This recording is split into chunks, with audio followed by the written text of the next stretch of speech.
Hello, Polkadot Treasury has been a hot topic lately, so I thought I would do a video explaining what are incomes and outputs of Polkadot Treasury, how many DOT is burned every 24 days, in fact it's pretty high amount, and overall what's the dynamic of the Polkadot Treasury. All data related to Polkadot and Kusama treasuries are available at .treasury.com. Let's focus on Polkadot Treasury. Let's start with the current Treasury balance, which is $47.14 million, currently worth of $244 million.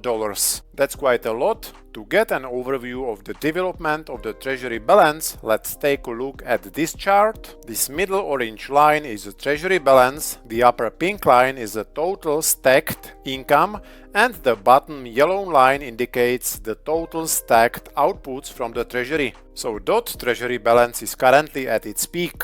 Now let's closely look at incomes and outputs of the Treasury. So what are the sources of DOT that gets to the Treasury, and what are the ways through which DOT is leaving the Treasury? So these are the sections with the total lifetime Treasury incomes and outputs. Till now, the total income to the Treasury was $64.8 million and total outputs were $17.7 million. A closer look at Treasury incomes reveals that the major, absolutely dominant income is the network inflation, which is set to be 10% annually. You can see that from almost $65 million, 98.9% was through the inflation, this is the red ring.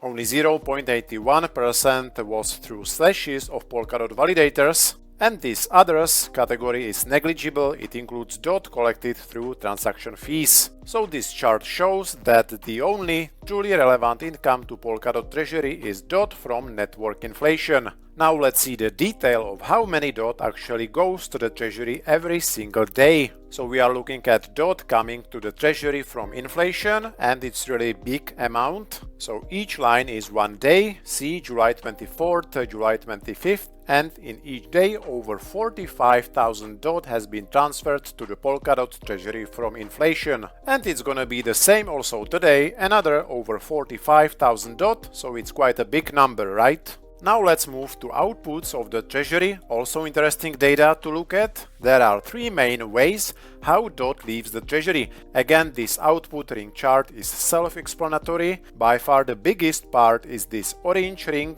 which is DOT that gets burned, destroyed.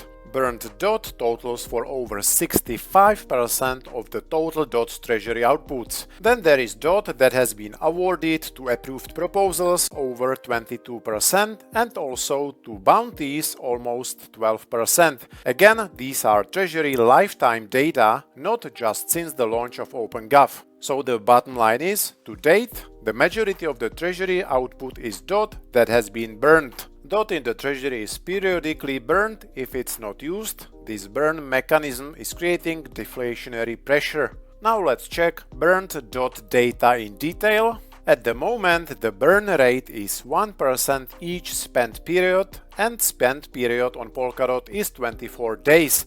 That means each 24 days, exactly 1% of the total DOT Treasury balance gets burned. So here are listed all previous burn events, one per each 24 days. On June 9th, 458,000 DOT was burned. 24 days later, on July 4th, 465,000 DOT was burned. So each 24 days, 1% of the total Treasury balance gets burned.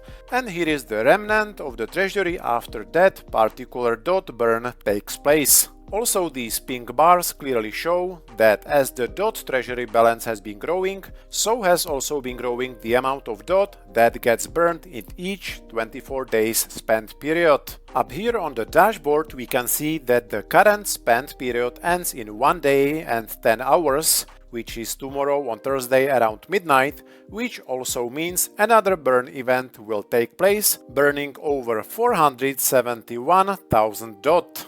This chart shows the breakdown of spends in each spent period. Each bar is one 24 days period. DOT that gets burned is marked orange, and DOT that gets awarded to approved proposals is marked pink. Here is the breakdown of OpenGov Spends to date, meaning all DOT that has been awarded to Treasury proposals since OpenGov went live on Polkadot on June 15th. In total, 886,000 DOT has been awarded to 52 Treasury proposals approved to date in Polkadot OpenGov within the last 40 days. So over 880,000 DOT awarded to Treasury proposals in just 40 days seems a lot, but remember, each day between 45 to 50,000 DOT goes to the Treasury through inflation. The official Polkadot website explains the purpose of the Polkadot Treasury as follows: to serve as decentralized community-driven funding for Polkadot projects. The Treasury is here to support projects and activities that benefit the network. And lastly, a closing summary with few of my personal thoughts. I'm wondering if there is gonna occur a similar drop in Polkadot Treasury that happened in Kusama Treasury with the launch of OpenGov last November. I think that genuine long-term contributors to Polkadot Eco should be supported from the Treasury because that's the purpose of the Treasury after all. Sometimes an argument against supporting some Treasury proposals is that awarded DOT will increase circulating supply and also that with big Treasury spends, DOT Treasury will soon get drained. I partially agree with this reasoning, but there is always also the other side of the coin. I think the key here is to recognize which projects and proposals really benefit the ecosystem and bring real value, because not supporting such potentially beneficial Treasury proposals can lead to a great missed opportunity cost. This is often overlooked, but could have a negative impact on the future growth of the Polkadot Eco. Also, currently there are no price benchmarks for how much should something cost.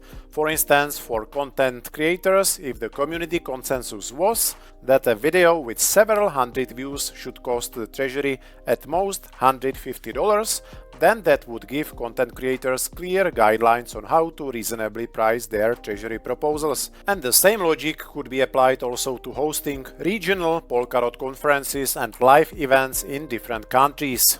Anyways, at this moment, between 40 to 45% of DOT that goes to the Treasury from inflation gets burned. The big question is, will the percentage of Treasury DOT that gets burned increase in the future from the current 1%? I also think Polkadot Treasury can be a very powerful tool that can immensely power the ecosystem and help to boost adoption. It will just take some time for the community to use the Treasury right and really utilize the full Treasury potential. Imagine there are hundreds of beneficial yet reasonably priced Treasury proposals approved by the community and funded by the Treasury. This would result in healthy cash flow of Treasury DOT, where most of DOT from inflation would be put to good use to develop the network and drive adoption instead of just being burned. So over time, the Treasury can really become one of the biggest Polkadot strengths. So these were my 2 cents about the Polkadot Treasury. Let me know if you agree or disagree. Thanks for watching, guys. See you next time.